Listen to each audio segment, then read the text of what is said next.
Hello everyone, কি অবস্থা? সবাই কেমন আছেন? তো আপনাদের দয় আমিও ভালো আছি। দেখতেছেন সেই চলে আসলাম আমার সেই ছোট্টবেলার স্কুলে, যেখানে আগে পড়ালেখা করতাম।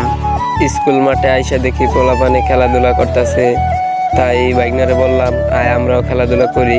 তারপরেও বলতেছে আয় আমরাও খেলি, সমস্যা নাই। তারপরে দেখেন ও পোলাপান ডাকতেছে, পোলাপান ডাকার পর তারপর আমি আবার আশপাশটা ঘুরে ঘুরে দেখতেছি, কতদিন ধরে আসি না। অনেক আগে যখন পড়ালেখা করতাম তখন সারাদিন এখান দিয়ে থাকতাম, ঘোরাফেরা করতাম। সেই ছোটবেলায় ভালো ছিল। দেখেন আমাদের স্কুলটা কত সুন্দর। এখানে আমি ঘুরে ঘুরে দেখতেছি, তখন আমার বাইক নিয়ে ডাক দিয়ে বলতাছে এদিকায় ভাগ করতেছি, তুই এই জায়গা দাঁড়া, তোর প্লেয়ারগুলা বুঝানে দেখ। পরে তাকাই দেখলাম ওরে আমার দলে দিছে। তারপরে ওরা আমি জিগাইতেছি যে পারবা কিনা। পরেও বলতেছে আপনি কোনো চিন্তাই করেন না। তারপরে বাইক নিয়ে বললো যে তোরে আরো 2টা প্লেয়ার দিতেছি, তুই বুঝানে। পরে বললাম যে দে 2টা প্লেয়ার। পরে ওরে দিল আমার দলে। পরে পরে আমি আমাদের টিমের সবাইকে বলতেছি যে তোমরা পারবা কিনা। পরে ওরা বললো ইনশাল্লাহ পারবো। দুঃখিত, ম্যাচটি শুরু হয়েছিল কিন্তু আপনাদের দেখাতে পারিনি।